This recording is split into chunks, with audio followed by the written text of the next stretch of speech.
कभी रिलायंस का share crash होता है तो कभी एचडीएफसी का, कभी एसबीआई का क्रैश होता है तो कभी टीसीएस का। मतलब जब भी हम कोई एक आधा शेयर लेते हैं तो एक न एक दिन आता है वो क्रैश हो ही जाता है, और हमारे पास इतना टाइम नहीं है कि हम हर एक शेयर को इंडिविजुअली एनालाइज करें और चेक करें कि कौन सा अभी वैल्यूएबल शेयर है, किसको ले सकते हैं, कहाँ पे अपॉर्चुनिटी क्या है। तो जब आपके पास इतना ज्यादा टाइम ना हो तब बेटर ऑप्शन होता है सबसे अच्छा ईटीएफ और म्यूचुअल फंड, जहां पे हमको अपना दिमाग नहीं लगाना है, फंड मैनेजर या फिर मार्केट खुद अपने आप से अपना दिमाग लगाता रहेगा। तो आइए अपन बात करते हैं कि कैसे सबसे बेस्ट ईटीएफ और म्यूचुअल फंड सेलेक्ट करे जाते हैं। उसके बाद जो मैं अपने एग्जांपल के साथ बताऊंगा, जो टॉप 5 ईटीएफ और टॉप 5 म्यूचुअल फंड जो अपन ने क्राइटेरिया सेलेक्ट करा है, उस हिसाब से टॉप 5 ईटीएफ और टॉप 5 म्यूचुअल फंड कौन से होंगे वो एग्जांपल के साथ आपको मैं बताऊंगा। और मतलब आपके पोर्टफोलियो के अंदर एटलीस्ट ये ईटीएफ और ये म्यूचुअल फंड तो आप रख सकते हो, वो अपन बात करेंगे। और वैसे तो ये अभी जो मैं आपको बताऊंगा ईटीएफ म्यूचुअल फंड कैसे सेलेक्ट करा जाता है, क्या करा जाता है, वो एवरग्रीन है, हर तरह के मार्केट में काम आता है। पर अभी स्पेसिफिकली जब मार्केट क्रैश है तो अभी ज्यादा डिमांड है, मतलब वो ज्यादा वैल्यूएबल चीज होगी अपने लिए, क्योंकि अभी 100 रुपए की चीज ऑलरेडी आपको 80 रुपए के अंदर मिल रही होगी, मतलब सेम वैल्यू मिलेगा आपको कम कॉस्ट के अंदर। तो इसीलिए अभी लोग ज्यादा प्रीफर कर रहे हैं कि लमसम डाल रहे हैं, एसआईपी ज्यादा डाल रहे हैं, क्योंकि सस्ते में मिल रही है चीजें। तो आइए वीडियो शुरू करते हैं, but before starting this video is just for an educational purpose, not a buy or sell advice. तो आइए शुरू करते हैं। सबसे पहले जिनको नहीं पता ईटीएफ और म्यूचुअल फंड में फर्क क्या होता है, बहुत सिंपल चीज है। ईटीएफ जो होता है वो किसी इंडेक्स को रेप्लिकेट करता है, ये पैसिव फंड होता है। देखो अब इसके लिए मैं सेपरेट वीडियो में ऑलरेडी बना चुका हूं, उसका मैं लिंक डिस्क्रिप्शन में अटैच कर दूंगा, बस ऊपर ऊपर से बता देता हूं। लाइक निफ्टी 50 है, तो निफ्टी 50 इंडेक्स है, तो वो क्या करता है, निफ्टी 50 के अंदर जो 50 कंपनी है, तो ईटीएफ मैनेजर क्या करते हैं, मतलब ईटीएफ की कंपनी जो होती है AMC, like ICICI, Motilal, exact जो निफ्टी के अंदर 50 कंपनी है उस एग्जैक्ट 50 कंपनी का ईटीएफ बना देगा, कोई खुद से दिमाग विमाग नहीं लगाता है। म्यूचुअल फंड क्या होते हैं, mutual fund comparatively active fund होते हैं, जहां पे कोई ना कोई फंड का मैनेजर होता है, वो फंड का मैनेजर एक्टिवली इन्वॉल्व होता है चीजों के अंदर कि उनको कोई भी शेयर को बेचना है या सेल करना है, उसको लग रहा है ये शेयर अच्छा है लेगा, ये शेयर बेचना है बेचेगा, तो फंड का मैनेजर एक्टिवली इन्वॉल्व होता है, वो पोर्टफोलियो को चेंज करता रहता है। पर ईटीएफ के केस के अंदर पैसिव फंड एक बार लिया भूल जाओ, जब तक मार्केट अपने आप निफ्टी 50 को चेंज नहीं करेगा 50 कंपनी, वैसे वो अपने आप वो ईटीएफ भी चेंज नहीं करेगा। इसी तरह के बहुत सारे ईटीएफ्स होते हैं। तो आइए अपन बात करते हैं। तो सबसे पहले बात करते हैं कुछ 5 ईटीएफ्स की, 5 तरह के जो आपको अपने पोर्टफोलियो में हमेशा एक बार ट्रैक करने चाहिए कि इनको आप रख सकते हो। जैसे सबसे पहले मैं ईटीएफ्स के अंदर सबसे फर्स्ट ईटीएफ बात करूंगा निफ्टी 50। निफ्टी 50 एक सबसे बेस्ट एग्जांपल है, जो आपको सबसे कॉमन चीज है जो तो अपने आपको म्यूचुअल अपने पोर्टफोलियो के अंदर रखनी चाहिए। लाइक इसका एक मैं आपको एग्जांपल के लिए कोई भी बता देता हूं। लाइक एग्जांपल मैंने जनरली वो सेलेक्ट करा है जिसमें ट्रैकिंग एरर कम हो, कि लाइक जो निफ्टी 50 को एक्चुअल में जो ईटीएफ ट्रैक कर पा रहा है कि निफ्टी 50 का जितना रिटर्न जनरेट हो रहा है उतना ही ये ईटीएफ ने दिया है। जैसे मैं एग्जांपल के लिए आपको निप्पॉन इंडिया ईटीएफ निफ्टी 50 20 बता रहा हूं, जो इसका एक्सपेंस रेशियो 0.04, जो कंपैरेटिवली कम है। अगर आप निफ्टी की परफॉर्मेंस देखोगे तो लास्ट के 1 साल के अंदर तो वैसे किसी भी म्यूचुअल फंड शेयर वगैरह की परफॉर्मेंस अच्छी रही नहीं है, तो ये आप इग्नोर कर सकते हो। लास्ट का 1 साल वैसे ही बहुत खराब गया। 3 साल का अगर सीएजीआर देखोगे, annual growth, compounded annual growth, तो 12%, 5 साल का 10%, ऑल टाइम का सीएजीआर 14%। मतलब ऑन एंड अप्रोक्स अगर मैं मान के चलूं तो निफ्टी ने ऑन एंड अप्रोक्स 12 से 13% तो रिटर्न हर साल दिया ही दिया है। मतलब इसकी एक एवरेज ग्रोथ मैं आपको बता रहा हूं, जिसके अंदर सारी की सारी लार्ज कैप कंपनीज होती है। तो सबसे पहले मैंने निफ्टी 50 ही क्यों बताया, देखो जब भी मार्केट क्रैश होता है या रिकवर होता है, निफ्टी 50 ने कभी आपको धोखा नहीं दिया एज सच। जैसे मैं आपको एक एग्जांपल के लिए बताता हूं, ये हमेशा रिकवर होकर आता ही आता है। जैसे अभी मैंने एक स्क्रीन चला रखी है, लाइक अगर आप देखोगे निफ्टी 50 का चार्ट है, 2008 के अंदर भी सेम क्राइसिस आया था। जब आप देखोगे 2008 के अंदर भी क्राइसिस आया था, तो ये निफ्टी 50 जो गिरा था जिस लेवल पे, ये ऑन एंड अप्रोक्स आप यहां पे देखोगे 54% का क्रैश आ गया था। 54% का क्रैश आ गया था यहां पर। अब ये 54% का जो क्रैश था, अगर आप देखोगे निफ्टी 50 को, आपको क्या लगता है कितना टाइम लगा होगा वापस रिकवर करने के अंदर? इसने केवल 1 से 2 साल के अंदर पूरा का पूरा क्रैश रिकवर भी कर दिया। आप अगर आप ये देखोगे तो पूरा का पूरा क्रैश रिकवर करके वापस से न्यू ऑल टाइम हाई भी क्रिएट कर दिया वापस से यहां पर। तो इसने रिकवर होकर 119% का वापस से रिटर्न दिया केवल 1.5 से 2 साल के अंदर, 1.5 साल 1.5 ईयर के अंदर। और उसके बाद आप आगे का चार्ट देखोगे निफ्टी 50 का, तो आप ये आगे का चार्ट देख सकते हो, यहां पर क्रैश था, उसके बाद निफ्टी ऑल टाइम पे ऑल टाइम हाई मारते गया मारता गया मारता गया और ऊपर ऑल टाइम हाई चलता गया। तो निफ्टी 50 क्रैश होता है, ये कोई वॉर हो या कुछ भी हो, हमेशा जनरली क्रैश होता ही होता है, बट ये वापस से रिकवर भी उसी स्पीड से होता है और हमेशा ऑल टाइम हाई बनाता है। तो ये आप बोल सकते हो एक तरह की एवरग्रीन मार्केट टाइप है निफ्टी 50, इसको तो आप एक ट्रैक कर ही सकते हो, जिसका मैंने एक एग्जांपल दिया है ईटीएफ का Nippon India ETF Nifty 50 BeES, आप एक ये रख सकते हो। उसके बाद अपने आपको एक पोर्टफोलियो के अंदर रखना चाहिए निफ्टी नेक्स्ट 50। अब निफ्टी नेक्स्ट 50 क्या होता है, जो 50 कंपनी टॉप कंपनी होती है निफ्टी के बाद, उसके बाद जो रिमेनिंग 50 कंपनीज और है टॉप निफ्टी 50 के जस्ट बाद वाली, वो आती है निफ्टी नेक्स्ट 50। अगर आप इसका नेक्स्ट 50 का रिटर्न देखोगे तो इसके अच्छी चीज ये होती है क्योंकि निफ्टी के 50 के अंदर केवल लार्ज कैप होता है, पर नेक्स्ट निफ्टी के अंदर लार्ज और मिड कैप दोनों होता है, तो इसका रिटर्न कंपेरेटिवली आपको अच्छा मिलेगा। जैसे आप देखोगे नेक्स्ट निफ्टी ने इससे निफ्टी से ज्यादा अच्छा दिया, इसने 0.75 दिया था, इसने 3.31% दिया। इसका 3 साल का सीएसआर 12% है, इसका 20% है, इसका 5 साल का 10%, इसका 14% है। ऑन एवरेज जो ऑल टाइम ओवरऑल रहा है पूरा टोटल सीएसआर, वो दोनों का अप्रोक्स सेम रहा है। पर इसमें लार्ज और मिड कैप दोनों का एक्सपोजर मिल जाता है, तो इसमें थोड़ी सी रिस्क हल्की सी ज्यादा होती है, उस हिसाब से रिटर्न भी ज्यादा होता है। तो ये भी आप एक बार ट्रैक कर सकते हो, जिसका मैंने एक एग्जांपल आपको बताया, Mirae asset Nifty next 50 ETF. तो ये नेक्स्ट 50 ईटीएफ ट्रेस करता है, इसका एक्सपेंस रेशियो थोड़ा सा ज्यादा, ऐसा बहुत ज्यादा फर्क पड़ेगा नहीं। अब सेम जो मैंने अभी आपको निफ्टी के अंदर एक्सप्लेन करा, वो सेम चीज यहां पर भी एक्सप्लेन करता हूं। जैसे 2008 में सेम मार्केट क्रैश हुआ था, तब ये जब जितना क्रैश हुआ था, ये आप देखोगे अप्रोक्सीमेटली ये जो क्रैश हुआ था, ये 68% क्रैश हुआ था। जहां पे निफ्टी क्रैश हुआ था 50% लगभग, ये और ज्यादा क्रैश हुआ था 68%। पर ये क्रैश तो ज्यादा हुआ, साथ में अब आप इसकी रिकवरी देखोगे तो ये रिकवर उससे भी ज्यादा तेज हुआ है। अगर आप इसकी रिकवरी देखोगे तो ये यहां तक जो रिकवर हुआ है, ये 234% की इसने वापस से रिकवरी भी दी है। और सेम अगर आप उसके बाद आगे का चार्ट देखोगे तो आप देखो, ये जिसने जो ऑल टाइम हाई उसके बाद लगाता गया लगाता गया लगाता गया। तो सिंपल चीज ये है कि कभी कभार आपको खुद का दिमाग ज्यादा लगाना नहीं होता, मार्केट जो अपने हिसाब से कर रहा है, मार्केट अपने आप, मार्केट कैप किसी कंपनी की बढ़ती है, किसी कंपनी कम होती है, आप बस जो हो रहा है मार्केट के साथ फ्लो में चलते जाओ। तो ये दो ईटीएफ आपको उसमें मदद करेंगे। तो ये तो हो गए कंपैरेटिवली थोड़े सेफर साइड वाले। उसके बाद में बात करता हूं एक और बैंक निफ्टी की। बैंक निफ्टी में भी स्पेसिफिक मैं पीएसयू बैंक निफ्टी की बात कर रहा हूं। पीएसयू बैंक निफ्टी जो है ये कंपैरेटिवली अभी रिटर्न बहुत ज्यादा अच्छा यील्ड कर रहा है। और अगर आपको उसके पहले वीडियो अच्छी लगी तो प्लीज एक बार लाइक कर देना, चैनल याद रखिए सब्सक्राइब कर देना और बेल आइकन नोटिफिकेशन प्रेस कर देना, ताकि आने वाली वीडियोस आपको मिलती रहे। तो लाइक, सब्सक्राइब और बेल आइकन नोटिफिकेशन अपन आगे चलते। जैसे आप देखोगे इसने एक साल के अंदर अंदर 42% का सीएजीआर दिया है, 3 साल के अंदर 33% का। हालांकि इस फंड को 5 साल अभी तक हुए नहीं है, इसलिए जो एग्जाम्पल के लिए मैंने लिया है ICICI prudential Nifty PSU bank ETF, क्योंकि जो प्राइवेट सेक्टर के बैंक है, प्राइवेट सेक्टर के बैंक ऑलरेडी अच्छी खासी ग्रोथ दे चुके हैं, एचडीएफसी वगैरह हालांकि अभी भी दे रहे, पर उससे ज्यादा जो अच्छी अभी ग्रोथ दे रहे वो दे रहे पीएसयू बैंक। उसमें जैसे इस फंड का अंदर क्या क्या आता है, जैसे इसके अंदर आता है आपका एसबीआई बैंक आता है, कनाडा बैंक आता है, पंजाब नेशनल बैंक आता है, बीओबी बैंक आता है, ये सारे बैंक आते हैं। तो अब इन सारे का जो इनकी ग्रोथ जो हो रही है पीएसयू बैंक की कंपैरेटिवली, वो कंपैरेटिवली बहुत ज्यादा अच्छी चल रही है और banking sector life time evergreen रहता ही रहता है। तो इसका सीएजीआर अभी सबसे ज्यादा अच्छा है, ये इसका एग्जांपल है। अब अगर आपको फिर भी देखना है कि कौन से फंड के अंदर कौन कौन सी कंपनीज है, तो आप जैसे एंजल वन पे जा सकते हैं। अब जैसे ये अभी मैंने चला रखा है, ये अभी ICICI prudential large and mid cap fund है, हालांकि ये दूसरा फंड चलाया हुआ है। पर आप जैसे ही जाओगे तो यहाँ पे आपको पूरी डिटेल मिल जाएगी, फंड हो या ईटीएफ हो, उसके रिटर्न्स क्या क्या थे, उसका एक्सपेंस रेशियो क्या है, यहाँ पे एक्सपेंस रेशियो भी आपको दिख जाएंगे। इस फंड के अंदर कौन सी फंड की होल्डिंग है, एसबीआई कार्ड 4% की होल्डिंग है, एक्सिस बैंक की 3% की है, पेज इंडस्ट्री की 3% की है, फिर रिमेनिंग जो भी है ये इनकी होल्डिंग है। तो आप एंजल वन चला के सारी चीजें देख सकते हो, और यही से अगर आप चाहो तो आप इन्वेस्टमेंट यहां से शुरू कर सकते हो, जिस भी फंड में आप करना चाहो। ये तीसरा हो गया नेक्स्ट एक्स 15। उसके बाद में आता हूं थोड़े से कंपैरेटिवली रिस्की से, पर रिस्क थोड़ा ही ज्यादा है, बट उसके हिसाब से रिटर्न भी ज्यादा है, क्योंकि यहाँ पे भी आपने सब सेफर साइड ही थोड़ा चला है। ये रिस्क में कंपैरेटिवली बहुत सेफ था, ये उससे थोड़ा सा ज्यादा रिस्की था, और ये एक सेक्टोरल इंडाइसेस है, तो वो बैंक की परफॉर्मेंस पर डिपेंड करेगा वैसे। पर उसके बाद आप ट्रैक कर सकते हो निफ्टी मिड कैप, जो 150 कंपनीज का बास्केट होता है मिड कैप वाला। तो मिड कैप कंपनीज का कंपैरेटिवली सेम चीज है कि रिस्क थोड़ी सी ज्यादा होती है, पर रिटर्न भी कंपैरेटिवली ज्यादा होता है। अब जैसे मैंने एग्जांपल के लिए आपको यहाँ पे बताया है Nifty India ETF Nifty mid cap 150, इसका एक्सपेंस रेशियो 0.21% का है। वो इसका एक साल का रिटर्न आप जहां देखोगे, निफ्टी 50 ने कुछ भी नहीं दिया है, नेक्स्ट 50 ने भी कुछ नहीं दिया है, पर मिड कैप ने आपको यहाँ पे लगभग 7% का रिटर्न यहाँ पे दिया है। 3 साल का सीएजीआर देखोगे तो इससे इन दोनों से अच्छा इसका रहा है कंपैरेटिवली। सेम यहाँ पे 5 साल का सीएजीआर भी इन दोनों से अच्छा इसका रहा है।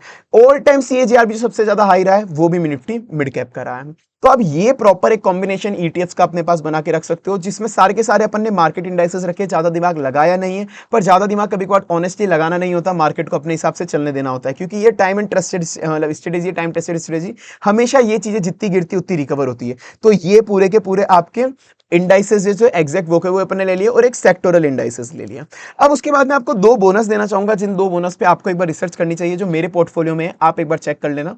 आप एक ले सकते हो आईसीआईसीआई B22 ये आईसीआईसीआई, भैया केवल आपको रिसर्च पर्पस से बता रहा हूँ, एक बार खुद से स्टडी कर लेना। अभी मैंने मेरे पोर्टफोलियो में ऐड करा है इनको, इसलिए मैं आपको एक बार बता रहा हूँ, आप एक बार खुद से रिसर्च करना। आईसीआईसीआई B22 ये है 22 कंपनीज का बास्केट है, जो लार्ज मिड कैप बड़ी कंपनीज है। ये हर सेक्टर की कंपनीज, जो भी टॉप कंपनीज है उसको इसने मर्ज करके डाला हुआ है यहाँ पे। अब लाइक जो फाइनेंस सेक्टर है, एनर्जी सेक्टर है, कंस्ट्रक्शन सेक्टर है, जो भी ग्रोइंग सेक्टर है उसको इसने यहाँ पे डाला है। इसका नाम है भारत 22, जो भारत के 22 कंपनीज है उसने उस हिसाब से नाम दिया है। सेकंड एक और ईटीएफ है, आप उसको भी ट्रैक कर सकते हो, मेक इन इंडिया ईटीएफ नाम से आता है। तो ये मेक इन इंडिया ईटीएफ के अंदर सारी की सारी जो भी मैन्युफैक्चरिंग कंपनीज है, ये मैन्युफैक्चरिंग कंपनीज के अंदर है। ये ईटीएफ मैंने अभी मेरे पोर्टफोलियो में इसलिए जोड़ा है क्योंकि इंडिया मैन्युफैक्चरिंग को बहुत ज्यादा अभी प्रमोट कर रहा है। अपन को पता है कि अपन बहुत ज्यादा डिपेंडेंट है हर चीज के ऊपर, कोई भी चीज मैन्युफैक्चरिंग हो। तो अब इंडिया बहुत ज्यादा प्रोत्साहन कर रहा है, प्रमोट कर रहा है गवर्नमेंट स्पेसिफिकली, कि अपन इंडिया के अंदर ही सारी चीजें कंस्ट्रक्ट करें। अब उसके अंदर चाहे वो किसी भी तरह का कंस्ट्रक्शन हो, चाहे इंफ्रास्ट्रक्चर हो, चाहे एनर्जी हो, चाहे इलेक्ट्रिक्स हो, वो सारे जो भी टॉप कंपनीज होती है वो मेक इन इंडिया उसके अंदर इन्वेस्ट करता है। तो ये दो कंपनी के रिटर्न्स भी हालांकि अभी तक जो है रिटर्न्स भी अच्छे चल रहे हैं, कंपेयर टू इनका एक्सपेंस रेशियो भी कंपेरेटिवली कम है। तो मेरे को ये अच्छे लगे थे इसलिए मैंने मेरे पोर्टफोलियो में ऐड करे हैं हालांकि। तो आप एक बार इन दो पे भी रिसर्च कर सकते हो। तो ये थे अपने ईटीएफ्स कंपेरेटिवली। अब उसके बाद अपन चलते हैं म्यूचुअल फंड्स के अंदर, कि ये तो ईटीएफ्स की बारी हो गई। अब म्यूचुअल फंड में अपन को क्या रखनी चाहिए? देखो वैसे तो आपने ये तो रख ली, वैसे ये भी मोर देन इनफ है कि अगर आप इक्विटी में मतलब जो ईटीएफ्स में डील कर रहे हो। पर होता है कभी कभार होता है कि जो म्यूचुअल फंड होते हैं वो कभी ईटीएफ से अच्छा रिटर्न भी दे जाते हैं, क्योंकि अगर उनके फंड मैनेजर अच्छे हैं तो फंड मैनेजर उनको बीट कर जाते हैं मार्केट रिटर्न को। पर वो हर बार ऐसा नहीं होता है। बट ये ईटीएफ मैंने आपको बता दिया पेसिव फंड है, ये बार बार शेयर इसमें ज्यादा चेंज नहीं होते हैं, वो मार्केट कैपिटलाइजेशन के हिसाब से चलता है। पर जो म्यूचुअल फंड है उसके अंदर कोई एक बंदा बैठा होगा, इंसान, फंड मैनेजर, वो अपना दिमाग लगा के ऊपर नीचे कुछ ना कुछ कर रहा होगा। तो हमेशा ये चीज ध्यान रखना, अपना पोर्टफोलियो डाइवर्सिफाइड रखना। ईटीएफ भी 4-5 लेके रखना, म्यूचुअल फंड भी ले हो तो आप 3-4 लेके रखना उस हिसाब से, ताकि अगर कभी भी कोई फंड मैनेजर खराब परफॉर्म करे या कभी मार्केट खराब परफॉर्म करे तो कहीं ना कहीं आपकी रिस्क मिटिगेट हो ही जाएगी। अब अपन बात करते हैं म्यूचुअल फंड की। ये अभी मैंने आपको स्क्रीन पे 5 कंपैरिजन बताए हैं 5 म्यूचुअल फंड के। हालांकि ये 5 म्यूचुअल फंड में केवल आपको म्यूचुअल फंड सेलेक्ट कैसे करना है वो सिखाने के लिए मैं आपको बता रहा हूं। उसके बाद अपना म्यूचुअल फंड आप सेलेक्ट करना सीख जाओगे। अभी मैं आपको सारे फैक्टर बताऊंगा कौन कौन से फैक्टर आपको ध्यान में रखने चाहिए। तो ये केवल एग्जाम्पल पर्पज के लिए, कोई स्पेसिफिक बाय सेल एडवाइस नहीं है। पर आपको पोर्टफोलियो में क्या रखना चाहिए? जैसे सबसे पहले एक मैंने रखा है यहाँ पे लार्ज एंड मिड कैप का, कि जो भी लार्ज एंड मिड कैप है, जैसे अपन ने एक निफ्टी 50 लिया था, निफ्टी 50 के बाद मिड निफ्टी भी लिया था, वैसे सेम यहाँ पर एक अपन ने लिया है कि एक लार्ज एंड मिड कैप का कोई म्यूचुअल फंड ले लो। जैसे मैंने एग्जांपल के लिए लिया है ICICI prudential large and mid cap, जिसका मैंने अभी आपको एंजल वन पे यहाँ पे दिखाया था कि इसकी होल्डिंग्स क्या क्या रहती है, रिटर्न्स क्या क्या रहते हैं। तो वैसे लार्ज एंड मिड कैप के जनरली दो म्यूचुअल फंड है जिनका रिटर्न्स वगैरह मुझे कंपेरेटिवली अच्छे लगे। एक तो ICICI prudential large and mid cap, और साथ में एक है मोतीलाल का भी, मोतीलाल ओसवाल का लार्ज एंड मिड कैप। इनके रिटर्न्स भी अच्छे हैं और कंपेरेटिवली इनके एक्सपेंस रेशियो भी कम है। आगे बहुत चीजें मैं बताऊंगा आपको, अल्फा वगैरह क्या चीजें देखी जाती है म्यूचुअल फंड लेने के पहले। तो वीडियो आप एक बार पूरी देखना, आपके लिए इंपॉर्टेंट होने वाली है। पर अगर वो उसके पहले वीडियो अगर आपको अच्छी लग रही है तो प्लीज एक बार लाइक कर देना, चैनल याद रख के सब्सक्राइब कर देना और बेल आइकन नोटिफिकेशन प्रेस कर देना। तो like, subscribe, bell icon notification, उसके बाद अपन आगे चलते हैं। तो अब ये हो गया लार्ज एंड मिड कैप, जो लार्ज कंपनीज और मिड कैप कंपनीज दोनों में इन्वेस्ट करती है। फिर एक मैंने लिया flexi cap fund. Flexi cap fund के अंदर कि वो किसी भी कैप के अंदर इन्वेस्ट कर सकता है, अच्छा लार्ज कैप हो, मिड कैप हो, स्मॉल कैप है, जहां पे भी फंड मैनेजर को अपॉर्चुनिटी मिलेगी वो वहां पे इन्वेस्ट कर देगा फ्लेक्सी कैप फंड। फिर ये तो मैंने दो तो ले लिए सेक्टर के हिसाब से चलने वाले, कि यहां पर ये लार्ज मिड कैप आ गया, यहाँ पे लार्ज, मिड और स्मॉल तीनों आ गए। अब उसके बाद मैंने आगे के 3 आपको दिए, यहाँ पे 3 म्यूचुअल फंड जो किसी सेक्टर के स्पेसिफिक है या फिर जहां पे म्यूचुअल फंड का मैनेजर बहुत ज्यादा एक्टिवली इन्वॉल्व है। जैसे एक मैंने लिया यहाँ पे वैल्यू ओरिएंटेड, जो मोतीलाल ओसवाल का बीएससी इनहेंस्ड वैल्यू फंड है। ये वैल्यू फंड क्या होता है? जहां पे भी इन्वेस्टर उनको, जो फंड मैनेजर उनको लगता है कि यार कोई भी शेयर अंडर वैल्यूड है, तो वो अंडर वैल्यूड शेयर या जो और ज्यादा वैल्यू डिलीवर कर सकते हैं वो उनको अपने पोर्टफोलियो में रख लेते हैं। तो ये बहुत ज्यादा एग्रेसिव फंड होता है एक तरीके से आप बोल सकते हो, कि जहां पे बहुत ज्यादा चेंजेस करता है, जैसे जैसे उनको लगता है कि यार ये शेयर अंडर वैल्यूड है वो ले लेते हैं। फिर एक उसके बाद मैंने लिया है पीएसयू का फंड, जो क्योंकि पीएसयू सेक्टर बहुत अच्छा चल रहा है अभी एक कंपेरेटिवली 4-5 सालों से, तो जो रिटर्न कोई भी नहीं दे रहा, पीएसयू ने उस लेवल के रिटर्न दिए। फिर उसके बाद मैंने एक और लिया है सेक्टर फंड, जैसे एसबीआई का हेल्थ केयर फंड, जैसे सेक्टोरल फार्मा, कि मतलब जो फार्मा इंडस्ट्रीज होती है, हेल्थ केयर इंडस्ट्रीज होती है, क्योंकि हेल्थ केयर इंडस्ट्री कंपेरेटिवली आप कुछ भी हो जाए, वॉर हो या कुछ भी हो, हेल्थ केयर इंडस्ट्री हमेशा एवरग्रीन मोड पे होता है। कभी कभार कंसोलिडेशन का फेज आता है कि जब वो लगभग स्टैग्नेंट होती है, लगभग इक्वल होती है, पर उसको कुछ टाइम बाद वापस से इंक्रीज होती है। तो अब मैं आपको एक बार इनका कुछ कंपैरिजन बताता हूं। जैसे ये फंड है, जैसे ये यहाँ पे मैंने बोल दिया आपको, इसके साथ आप ICICI prudential large mid cap के साथ आप मोतीलाल ओसवाल का लार्ज मिड कैप भी कंपेयर एक बार कर सकते हो, दोनों सही चलते हैं। अब जैसे अगर आप इसका एक्सपेंस रेशियो देखोगे तो इसका 0.77 है, 0.70 है, इसका सबसे कम है 0.36 है। हालांकि ये सारे के सारे, मैं ये नहीं बोल रहा कि इनमें से कोई एक लेना, आप ले तो इन कैटेगरी में आप एक एक फंड ले लेना, इन कैटेगरीज में आप, बाकी जो मेरे को बेस्ट लगते थे वो मैंने इधर डाल दिया आपके यहाँ पे नाम, बाकी इन कैटेगरीज में एक एक ले लेना। तो अब यहाँ पर जो एक्सपेंस रेशियो आपको सबसे पहले कंपेयर करना चाहिए जिसका एक्सपेंस रेशियो सबसे कम है। जैसे इनका एक्सपेंस रेशियो अपनी अपनी कैटेगरीज में सबसे कम था, जैसे लार्ज एंड मिड कैप के अंदर सबसे कम रेशियो कंपेरेटिवली इसका था, थोड़ा बहुत ऊपर नीचे और किसी का हो सकता है, तो एक एक्सपेंस रेशियो आपको देखना चाहिए। फिर एक आता है ट्रेलिंग रिटर्न। हालांकि ट्रेलिंग रिटर्न और रोलिंग रिटर्न दोनों देखने चाहिए, पर अभी इतना वीडियो में मैं टाइम नहीं लगा पाऊंगा, मतलब तो आपको एक बार पहले ट्रेलिंग रिटर्न की मैं बात कर लेता हूं कि इसने कितना रिटर्न दिया है लास्ट में। लास्ट का 1-2 साल का रिटर्न तो आप छोड़ ही देना, लास्ट के 1-2 साल के अंदर पूरी की पूरी मार्केट बहुत खराब था, तो उस वक्त तो किसी ने भी कोई रिटर्न नहीं दिया। जैसे आप देखोगे 3 महीने तक सबका नेगेटिव रिटर्न चल रहा है, 6 महीने में भी लगभग सबका नेगेटिव है, बस मोतीलाल ओसवाल, बीएसयू और पीएसयू ने रिटर्न दिया है। लास्ट के 1 साल के अंदर भी आप देखोगे किसी ने भी रिटर्न नहीं दिया, लास्ट के 1 साल में पूरा मार्केट रिटर्न नहीं दे रहा था, चाहे वो लार्ज मिड कैप हो चाहे फ्लेक्सी कैप फंड हो। पर आप देखो Motilal Oswal, BSc, enhanced value fund, यहां पर कभी कभार फंड मैनेजर अच्छा काम कर जाते हैं। यहां पर आप देखो इन्होंने 11% का रिटर्न डिलीवर कर दिया, जब मार्केट पूरा का पूरा निफ्टी भी टूटा पड़ा था लास्ट के 1 साल में। पीएसयू फंड, पीएसयू मैंने कहा था ये बहुत सही चल रहा है, 12% पीएसयू फंड ने यहाँ पे दे दिया, एसबीआई पीएसयू फंड ने यहाँ पे। अब वही 2 साल के अंदर आप देखोगे तो इनके 2 साल का जो रिटर्न था 7%, 7%, 8%, 10%, 11%। 3 साल का आप रिटर्न देखोगे, मतलब एनुअलाइज रिटर्न है, 1 साल का रिटर्न है पर एनुअलाइज करा हुआ है इनको, मतलब 18%, 19% इसका, 39% इसका, 31% इसका, 25%। तो इन सब ने, इन सारे म्यूचुअल फंड ने अपनी कैटेगरी के अंदर अच्छा अच्छा रिटर्न दिया है। ये लगभग 18-15-16% तक चल रहा है ऑन एन एवरेज, इसका बोलेंगे मैं बताता हूं आपको। और हालांकि ये भी लगभग 18-20% पे चल रहा है, ये 20-25% पे चल रहा है, ये भी 20-1% पर समथिंग पे चल रहा है। तो इन सब ने अपना रिटर्न कंपैरेटिवली अच्छा दिया। तो एक आपको एक्सपेंस रेशियो देखना चाहिए, एक आपको ये रिटर्न्स देखना चाहिए पुराने वाले इंक्लूडिंग रोलिंग रिटर्न। अब साथ में मैं आपको कुछ चीज बताता हूं जो आपको स्पेसिफिकली सबसे ज्यादा ध्यान रखनी चाहिए। ये है आपको वापस से वो सेम म्यूचुअल फंड जो मैंने आपको कंपैरिजन के लिए लिए थे। हालांकि सारे म्यूचुअल फंड अच्छे, पर्सनली मेरे पोर्टफोलियो के अंदर भी है, किसी किसी में कुछ कंपनीज की ओवरलैपिंग होती है, पर चलता है, थोड़ा बहुत ओवरलैपिंग चलता है कि सेम कंपनी इसके अंदर भी है इसके अंदर भी है, तो भी चल जाता है। अब अगर इसका मीन रिटर्न देखोगे, मतलब एवरेज रिटर्न, तो एवरेज रिटर्न सबसे ज्यादा मोतीलाल ओसवाल के बीएससी फंड ने दिया है यहाँ पर 34% का, पीएसयू फंड ने भी यहाँ पे अप्रोक्सीमेटली 34.41% का दिया है, एसबीआई हेल्थ केयर ने 25% का दिया है। हालांकि सबने अपनी कैटेगरी में अच्छा ही दिया है। स्टैंडर्ड डेविएशन एक आपको देखना चाहिए। स्टैंडर्ड डेविएशन क्या होता है? स्टैंडर्ड डेविएशन मतलब ये फंड कितना ज्यादा वोलेटाइल है, तो सबसे जितना कम वोलेटाइल होता है उतना अच्छा होता है। कम वोलेटाइल, जैसे ये भी कम वोलेटाइल है, ये भी कम वोलेटाइल है, ये दोनों बहुत ज्यादा वोलेटाइल है। अब वही है, जितनी ज्यादा वोलेटिलिटी थी उतना ही अच्छा इन्होंने रिटर्न परफॉर्म करा है। पर अगर आप क्रैश मार्केट के टाइम पे देख रहे हो कि मार्केट जब क्रैश है, तो उस वक्त आपको मेन सबसे ज्यादा देखना चाहिए कि जिसका स्टैंडर्ड डेविएशन कम हो, जिसका बीटा कम हो, ये दो चीजें आपको देखनी चाहिए, जिसका बीटा कम हो और स्टैंडर्ड डेविएशन कम हो। दोनों लगभग सेम काम करते हैं कि मार्केट के कंपैरिजन में कितने ज्यादा वोलेटाइल है, वो आपको ज्यादा लेने चाहिए क्रैश मार्केट के अंदर, आपको ये चीज देखनी चाहिए। उसके अलावा आपको एक शार्पे रेशियो देखना चाहिए। शार्पे रेशियो जितना ज्यादा होगा ना उतना अच्छा है। कि अब मैं आपको इतना डिटेल में समझा नहीं पाऊंगा, हालांकि वो ये कि अभी पर वो ये कि आपने एक कितनी रिस्क ली, रिस्क के कंपैरिजन में आपको कितना ज्यादा रिटर्न मिला, तो ये ज्यादा अच्छा था, मेरे को रिस्क के कंपैरिजन में ज्यादा रिटर्न मिला है। अब उसके बाद अल्फा भी एक आपको देखना चाहिए। अल्फा होता है कि जो बाकी के इंडेक्स है, मार्केट से कितना ज्यादा आउट परफॉर्म करा, इसने कितना ज्यादा अच्छा रिटर्न दिया। जैसे इसने मार्केट से 15 टाइम्स, 15 टाइम ज्यादा इसने अच्छा रिटर्न दिया। इसने केवल 1% ही अच्छा रिटर्न दिया मार्केट से, इसने 7। तो ये जितना ज्यादा अच्छा होगा उतना ज्यादा अच्छा होगा, उतना ज्यादा बढ़िया चीज है। और उसके बाद दो चीज आपको देखनी चाहिए, अपसाइड कैप्चर और एक downside capture. Up downside capture जितना कम होगा ना, मतलब जितना कम होगा उतना अच्छा होगा। डाउनसाइड कैप्चर का क्या मतलब है? जब मार्केट क्रैश होता है तो मार्केट क्रैश के कंपैरिजन में आपका म्यूचुअल फंड कितना क्रैश होता है। जैसे इसका सबसे अच्छा है 54, मतलब अगर मार्केट 100% क्रैश होगा एग्जांपल के लिए, तो ये केवल 54% ही क्रैश हुआ था एचडीएफसी फ्लेक्सी कैप।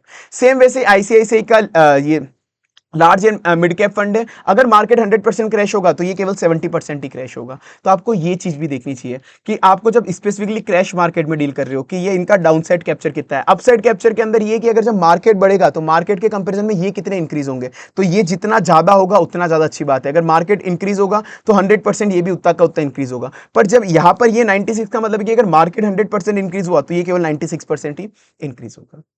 हालांकि ये सारे के सारे म्यूचुअल फंड अपनी कैटेगरीज के अंदर अच्छे हैं, किसी को भी अपन आपस में कंपेयर यूं नहीं कर सकते हैं। बट अगर किसी को वो है कि अब फंड का अलोकेशन कैसे करना है, तो फंड का अलोकेशन जनरली देखो, मैंने आपको कुछ तो ईटीएफ बताए थे। ईटीएफ के अंदर आपको थोड़ा पैसा इधर डालना है, थोड़ा इधर डालना है, थोड़ा इधर डालना है, थोड़ा इधर डालना है। अब आपको कैटेगरी अपने हिसाब से देखनी है, आपकी रिस्क एपेटाइट कितनी है। जैसे 40% अगर इधर हो गया, 10-20% इधर हो गया, 10-20% इधर हो गया, 10-20% ऐसे हो गया, इधर हो गया। सेम वैसे म्यूचुअल फंड में भी आप उसी हिसाब से कैटेगरी वाइज आप डाल सकते हो। तो ये कुछ म्यूचुअल फंड है जो मेरे पोर्टफोलियो के अंदर भी है, जो मैंने आपको भी कंपेयर करके बताया, जो चीजें मैंने एनालाइज करी उस हिसाब से बताया कि ये तो लार्ज मिड कैप है और ये फ्लेक्सी कैप है कि मार्केट के हिसाब से अपना काम रहता रहेगा, कंपेरेटिवली सेफर है। अब जहां पे मुझे थोड़ा एग्रेसिव फंड लेना था, जहां पे पोर्टफोलियो मैनेजर अपना ज्यादा दिमाग लगाए, वो पीएससी वैल्यू फंड हो गया।